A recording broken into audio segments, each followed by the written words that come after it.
नमस्कार दोस्तों, आप देख रहे हैं डिजिटल न्यूज भोजपुरी। मैं हूं आपके साथ नरसिंह सम्राट। दोस्तों, भारत में ट्रेन से सफर करने वाले लोगों की संख्या जो है लगभग 98% के आसपास है और 2% की संख्या जो है फ्लाइट से सफर करते हैं।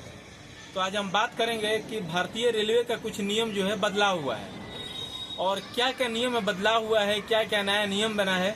आइए उस नियम के बारे में हम लोग जान लेते हैं, क्योंकि अगर आप नियम नहीं जानिएगा और ट्रेन में बिना नियम जाने चढ़ जाइएगा तो हो सकता है कि रास्ते में सफर करते समय कुछ न कुछ आपको परेशानियां आ जाए। जैसे पहले क्या था कि आप वेटिंग टिकट लेके और ट्रेन में चढ़ जाते थे। टिकट कंफर्म हो गया तो ठीक है, नहीं कंफर्म हुआ तो स्लीपर बोगी में चढ़ गए। टीटी आया, 250 रुपया उसको दिए, फाइन भर के टिकट बनवा के रह गए। लेकिन अभी दोस्तों ऐसा नहीं है। अभी ऐसा हो गया है कि अगर आपका टिकट कंफर्म नहीं हुआ है तो टीटी आपको जो है अगले स्टेशन पे उतार देगी, या नहीं तो जनरल बोगी में हो सकता है आपको जाना पड़ेगा।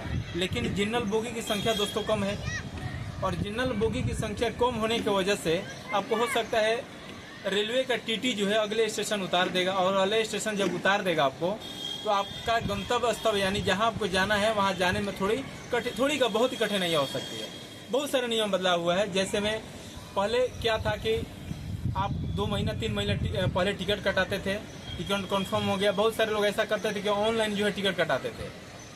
टिकट आपका कंफर्म हो गया तो ठीक है, अगर कंफर्म नहीं हुआ तो आपका पूरा का पूरा पैसा जो है कुछ पैसा कट के और आपका रिफंड आपके अकाउंट में चला जाता था। लेकिन वो सब अभी बंद हो गया। पहले ये था कि लोग स्लीपर का टिकट कटाते थे और घुस जाते थे एसी बोगी में, थर्ड एसी का टिकट कटाते थे और घुस जाते थे फर्स्ट क्लास में। तो रेलवे में सफर करने वाले लोगों ने ऐसा कंप्लेन किया कि हमारी टिकट कंफर्म है, उसके बावजूद भी दिन में हमको अपने सीट पे ही सोने नहीं दिया जा रहा। दिन में बहुत सारे लोग आते हैं और बोलते हैं सीधे उठो उठो उठो उठो, दिन में कोई रिजर्वेशन वगैरह नहीं चलता, उठ कर बैठो। तो इस तरह की बहुत सारी कंप्लेन आई रेलवे के पास। इसमें नुकसान रेलवे में जो सफर कर रहे थे उन लोगों का भी होता था और रेलवे को भी होता था।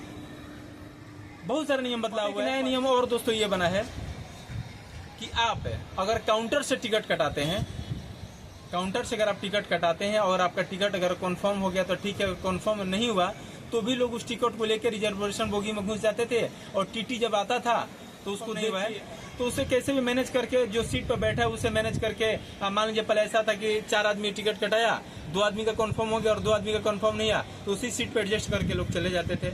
ये सब कुछ अभी बंद हो गया। तो आप ट्रेन में चढ़ने से पहले ये सब बातें जो है जान ले अच्छी तरीके से। बहुत सारे लोगों का पहले सामान चोरी हो जाता था, उसका कोई जिम्मेदार नहीं होता था, जबकि सीसीटीवी कैमरा जो है हर स्टेशन पे हर प्लेटफॉर्म पे लगा हुआ है। अगर जीआरपी पुलिस चाहे तो तुरंत उसे कोशिश करके और पकड़ सकता है कि कौन लिया क्या। लेकिन पहले ऐसा नहीं होता था। लेकिन अगर अब इस तरीके का होगा तो रेलवे 1 लाख रुपये, अगर आपकी सामान अगर चोरी होती है तो रेलवे जो है भारतीय रेलवे 1 लाख रुपये तक का जुर्माना भर सकता है। यानी जिसका सामान अगर उस टाइप से गायब होगा तो देने का बात ऐसा कहा है। अब आपको एक चीज और बता दें कि इस तरीके का ज्यादा करके लोग ये सोचते थे कि चलिए हम वेटिंग टिकट कटा लेंगे, जनरल में नहीं जाएंगे, वेटिंग टिकट कटा लेंगे और उसी में हम सफर कर लेंगे। लेकिन उनको मैं बता देना चाहता हूं कि आप इस न्यूज को देखिए और बढ़िया से समझ लीजिए। ट्रेन में सफर करने से पहले ये सब सावधानी बरतें, नहीं तो आपको हो सकता है रास्ते में दिक्कत होगा। अगर आपको टिकट कटाना ही है तो पहले जैसे 60 दिन पहले कटता तो बीच में तो भी ज्यादा दिन कर दिया था, लेकिन आप टिकट पहले से कटा लें, उसके बाद ही आप। दोस्तों एक बात आपको और बता दें, हम पहले क्या था कि ट्रेन में बहुत सारे व्यक्ति लोग ट्रेन के अंदर घुस के और कोई सामान बेच के अपना 400-500 रुपये कमा के और अपने घर का खर्चा चलाते थे। वो लोग भी अब जो है ट्रेन में घुस के और कोई सामान नहीं बेच पाएंगे, क्योंकि बहुत सारा शिकायत ऐसा आ रहा था कि ट्रेन में लोग बेचने के लिए घुसते हैं और नशाखुरानी वाली बात है, जहाँ तक कि कुछ भी सामान में खाने पीने वाला कोई सामान देकर उसी सामान को लूट लिया करते थे, चोरी कर लिया करते थे। तो उन लोगों को भी सावधानी बरतना होगा कि ट्रेन में कोई सामान बेचने जाने से पहले वो अपना अगर कोई लाइसेंस वगैरह हो तो रेलवे से लाइसेंस बना ले। नहीं तो रेलवे ये बोल रही है कि हमारा जो फूड हम लोग जो खिलाते हैं, यानी रेलवे जो भी खाना वगैरह देती है तो रेलवे के जो कर्मचारी हैं वही लोग खाना देंगे। आप ट्रेन के बाहर खड़ा होकर बेच सकते हैं, खिड़की से आप दे सकते हैं, लेकिन ट्रेन के अंदर जो है घुस के आप नहीं बेच सकते। दोस्तों रेलवे ने एक खुशखबरी भी आपको दिया है, वो खुशखबरी आपको बता दें।